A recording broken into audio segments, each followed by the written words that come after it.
দর্শক, আমি এখন অবস্থান করছি সিরাজগঞ্জ জেলার তারাস উপজেলার চৌবাড়িয়া এলাকায়। আপনারা আমার সামনে দেখতে পাচ্ছেন, এটা তারাস টু বারুহাট রাস্তা এবং আমার এই সামনেই দেখেন এই খাড়ি। এটা কিংবদন্তি বেহুলা সুন্দরীর খাড়ি নামে পরিচিত। দেখেন এই পাশেও দেখেন খাড়ি, এটাও কিংবদন্তি নায়িকা বেহুলা সুন্দরীর খাড়ি বলে এই এলাকার মানুষ জানিয়েছেন।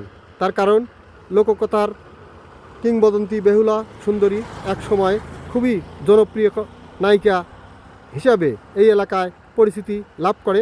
আজও তার নিদর্শন স্বরূপ দেখেন এই খাড়ি। এখানে দেখেন এখন একটা মরাখালে পরিণত হয়েছে। এই খাড়ি দিয়ে এই এলাকার পানি নিষ্কাশন হয়, যার প্রেক্ষিতে এই এলাকায় দেখেন বিশাল মাঠ। এই মাঠে দেখেন সরিষা এবং ইরিবড় ধান রোপণের মহা উৎসব চলছে। দেখেন এই পাশে সরিষার ক্ষেত এবং আরও সামনে দেখেন এই পাশ দিয়ে লোকজন এখন ইরিবড় ধান রোপণ করছে। এখন ইরিবড় ধান রোপণের উপযুক্ত সময়, তাই কৃষকগণ তাদের না খাওয়া ভুলে এই ইরিবড় ধান লাগানোর মহা উৎসবে মেতেছে।